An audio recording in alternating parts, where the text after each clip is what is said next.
शिवाय, नमो शिवाय, हर हर गंगे, जय हो भोलेनाथ, देवों का देव महादेव, जय।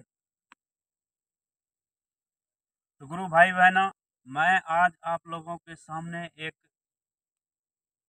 शिव चर्चा लेकर आया हूं, जिसे आप लोगों के सामने रखना चाहता हूं। अगर इसमें कोई त्रुटि हो तो क्षमा करेंगे। तो गुरु भाई बहनों, कहते हैं कि अगर पूरा वीडियो देखते हैं तो लाभ मिलती है, अच्छा महसूस होता है, सब सुखी संपन्न रहते हैं, घर द्वार परिवार।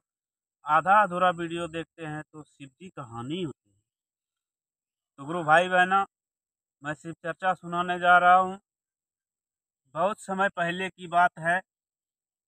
एक राजा अपने नगर में रहते थे, उनका पूरा साम्राज्य चलता था, राज्य चलता था।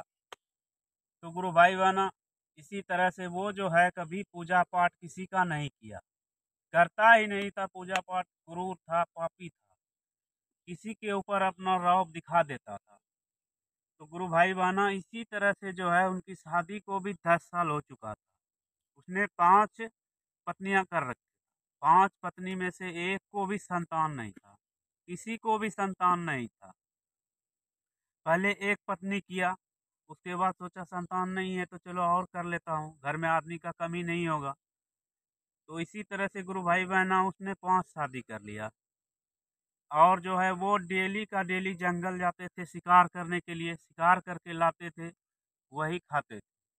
डेली उनको मांस मछली चाहिए, भगवान का किसी का पूजा नहीं करते थे वो। भक्षक आदमी थे, राक्षस टाइप का आदमी थे वो। एक दिन जो है एक बुढ़िया मैया नीचे बैठी हुई थी, और वो रेत पर जो है कुछ लिख रही थी और कुछ मिटा रही थी। दोनों काम कर रही थी, कुछ लिख रही थी, कुछ मिटा रही थी। तो राजा शिकार करने के लिए गए तो उन्होंने देखा कि एक बुढ़िया बैठी है, कुछ लिख रही है, कुछ मिटा रही है। तो इसलिए राजा को गुस्सा आ गया और राजा ने बोला, ए बुढ़िया, तू क्या कर रही है? कुछ लिख रही है, कुछ मिटा रही है, बता क्या कर रही है तू? तो उसने बोला कि मैं भाग्य माता हूँ, मैं भाग्य लिखता हूँ और मिटाता हूँ। किसी का भाग लिख रही हूँ, किसी का भाग मिटा रही हूँ। तो गुरु भाई बहना, भाग्य माता बैठी हुई थी, उसने किसी का भाग लिख रही थी, किसी का भाग मिटा रही थी। तो राजा ने बोला, बुढ़िया मेरा भाग बता, मेरे भाग में क्या है? तो बुढ़िया बोली, भाग्य माता, हे बेटा, हे राजन, तुम्हारे भाग में लिखा हुआ है कि तुम अपने पुत्री से विवाह करोगे। तो राजा को गुस्सा आ गया और गुस्सा कर बोले, बुढ़िया अभी तुम्हें काट दूंगा, मैं गुस्सा आ गया, तुम्हारे ऊपर तलवार निकालूंगा और काट दूंगा। बुढ़िया माता को जो है, भाग्य माता को काटने के लिए सोचा, तलवार जैसे निकाला, उस जगह से बुढ़िया माता विलुप्त हो गई, भाग माता। तो कहते हैं दोस्तों, जिसके भाग में जो लिखा जाता है उसी उसको कोई काट नहीं सकता है, लेकिन ऐसा कुछ नहीं है। महादेव का जो पूजा करते हैं, महादेव उनके कष्टों को हरते हैं और उनके भाग्य को भी बदल देते हैं। महादेव की लीला अपरंपार है, आप जानते होंगे। गुरु भाई बहना, देवों का देव महादेव है, तीनों लोकों का मालिक है, कण कण में ये समाया हुआ है। इनके बारे में कौन नहीं जानता है, पूरे विख्यात है, विश्व में विख्यात है। तो गुरु भाई बहना, यही कहानी है। उसके बाद जो है राजा अपने घर में रहने लगे। कुछ दिनों के बाद, 2-4 महीने के बाद जो है रानी, बड़ी वाली रानी गर्भवती हुई। गर्भवती होने के बाद राजा के मन में गुस्सा आ गया कि कहीं ऐसा उस बुढ़िया का बात सत्य तो नहीं हो जाएगा। उसके बाद राजा ने रानी से बोला, हे रानी, तुम नगर से बाहर निकल जाओ, कहीं चले जाओ, दूसरे राज्य में रहना, मेरा राज्य छोड़ दो, अन्यथा तुम ही घर में रहो, मैं चला जाता हूँ, कहीं बाहर चला जाता हूँ तीर्थ यात्रा पे। तो रानी बोली, नहीं, कोई दिक्कत नहीं होगा, अगर संतान प्राप्त होंगे तो रख लेंगे, अगर पुत्री प्राप्त हुई तो इसको आपके हाथों हाथों कटवा देंगे, अगर पुत्र प्राप्त हुआ तो उसे रखेंगे। तो दोनों फिर तैयार हो गए, साथ साथ रहने लगे। फिर जो है 9 महीने के बाद पुत्री की प्राप्ति हुई। तो राजा को गुस्सा आ गया, काट दूंगा, लेकिन राजा ने सोचा नहीं, अपने हाथों से नहीं काटना चाहिए अपने पुत्री को। तो उन्होंने जो उसके घर में हेड नौकरानी थी, सबसे बड़ी नौकरानी, दासी, उसको बोला, ला ले जा बच्ची को काट देना, उधर जंगल में जाके काट देना। नौकरानी बोली, ठीक है मालिक, हमें दे दीजिए, मैं उसे वहां जाकर जंगल में काट दूंगी। लेकिन नौकरानी ने ऐसा नहीं किया, ले जाकर जो है कुम्हार को दे दिया। उस कुम्हार को बच्चे नहीं थे, उस कुम्हार को दे दिए और कुम्हार ने जो है उस बच्चे को पोसा पाला, बड़ा किया। लेकिन बड़ा होने के बाद जो है वो बच्ची शिव जी का एक नंबर का पुजारन हो गई। पुजारन होने के कारण डेली वो खाना पीना खाकर भी पूजा करती थी और सुबह भी घर से निकलती नहाती पूजा, बस पूजा ही पूजा करती थी। एक नंबर का पुजारन हो गई। कुछ दिन के बाद जो है देखने में एकदम शानदार लड़की हुई, एक नंबर खूबसूरत लड़की हुई, देखने के योग्य।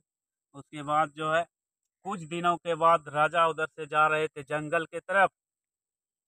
राजा को तो मालूम हो गया कि वो मेरी जो लड़की थी उसको हम नौकरानी के यहाँ तो कटवा दिए हैं, लेकिन नौकरानी ने काटा नहीं, वो कुम्हार को जाकर दे दिए। कुम्हार ने परवरिश किया और अच्छी बड़ी हो गई। उसके बाद जो है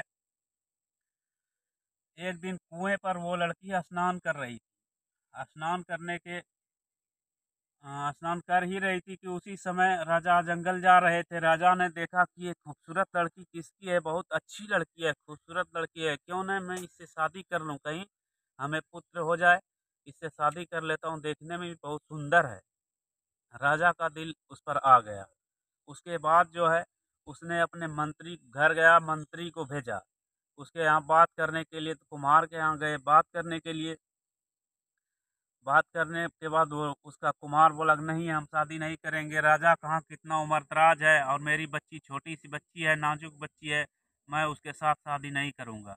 फिर गांव समाज का लोग बोलने लगे, कुछ से कुछ बोलने लगे, अगर राजा से शादी करवा दोगे तो सूख करेगी, वो मालकिन बनकर रहेगी, तुम्हारे घर में रहेगी तो क्या करेगी, मिट्टी कोड़ेगी, मिट्टी लाएगी, बर्तन बनाएगी, इससे अच्छा है तुम शादी करवा दो। बहुत आदमी ने समझाया, फिर वो तैयार हो गए। तो देवों के देव महादेव जो है, महादेव को ये सब ज्ञात हुआ कि ऐसा होगा तो अनर्थ हो जाएगा, अन्याय हो जाएगा पृथ्वी पर। मेरा भक्त है, मेरा पुजारन है, वो लड़की बहुत अच्छी है, पूजा करती है, सुबह शाम पूजा करती है, अगर ऐसा हो जाएगा, उसका शादी पिता से हो जाएगा तो अन्याय हो जाएगा, इसलिए हे पार्वती उसे रोकना होगा। तो चलो हम दोनों पृथ्वी पर, तो दोनों जो है महादेव महादेव जी और पार्वती जी दोनों बूढ़ा बूढ़ी का भेष धरकर आए। फिर उन्होंने रानी जी से कहा, हे रानी, आपसे गलती हुई है, आप जो अपनी दासी को दिए थे बच्चे को कटवाने के लिए, उसने आपके बच्चे को काटा नहीं, वो कुम्हार के वहाँ जाकर दे दिया।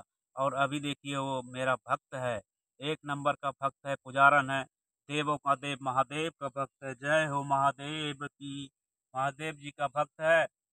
तो उसके बाद रानी को जो बात बताया, फिर राजा ने और रानी ने मिलकर विचार किया कि नहीं, ऐसा नहीं होना चाहिए, ये तो मेरी पुत्री है। फिर उस पुत्री को घर में बुलाया और कुम्हार को भी धन दौलत से राजा ने भर दिया। दोनों रहने लगे, कभी विवाह शादी नहीं हुआ। तो भाग्य को बदलने वाले महादेव जी होते हैं और महादेव जी भाग्य को बदल देते हैं। और भी एक ऐसा हुआ था कि एक मुनि को बच्चा नहीं हो रहा था, कोई संतान नहीं था। तो उसके बाद महादेव जी ने बोला, अगर आपको लंबा आयु वाला पुत्र चाहिए तो उसको आंखें नहीं होगा, अंधा होगा, सूरदास होगा। अगर तुम कम आयु वाला बच्चा चाहते हो, 5 साल वाला, 12 साल वाला, तो फिर कोई दिक्कत नहीं, अच्छा होगा, सुशील बच्चा होगा, कोई टेंशन नहीं होगा। तो वो मुनि विचार किया कि अगर अंधा बच्चा होगा तो उससे कोई फायदा नहीं, अंधा तो फिर उनको दिक्कत ही होगा। महादेव जी से बोला, हे महादेव, देवों का देव महादेव, आप जो है मुझे कम उम्र का ही बच्चा दे दीजिए, अल्प आयु का बच्चा दीजिए, दीर्घ आयु का बच्चा नहीं चाहिए हमें। तो महादेव ने कहा, जैसा आपका विचार वैसा ही कर देता हूँ। तो उन्होंने कम उम्र का बच्चा, मतलब 12 साल ही बोला उनको महादेव जी ने, आपका बच्चा जो है 12 साल ही जिंदा रहेगा, 12 साल के बाद खत्म हो जाएगा। मुनि बोले, कोई बात नहीं, हमें कोई दिक्कत नहीं, स्वीकार है महादेव, हे देवों का देव महादेव, हमें मंजूर है। उसके बाद जो है उस मुनि देव ने क्या किया, जब 3 साल का बच्चा हो गया तो उसे मंदिर में ले जाकर बैठाना शुरू कर दिया। वहीं पर जो भी पूजा करने के लिए आते थे सबको वो सुबह प्रणाम करते थे, सुबह से शाम तक जितना आदमी उसको मिल जाए सबको प्रणाम करते थे। सब आशीर्वाद देते थे, चिरंजीवी रहो, सुखी रहो, लंबी उम्र हो, भगवान तुम्हें लंबी उम्र दे। इस वरदान के कारण से उसका लंबी आयु हो गया। तो देवों का देव महादेव है, इनका कहना ही बहुत कठिन है, क्या कभी क्या लीला दिखा देंगे, कभी क्या लीला दिखा देंगे। तो गुरु भाई बहना, महादेव की कृपा बहुत असीम है। तो इनको जय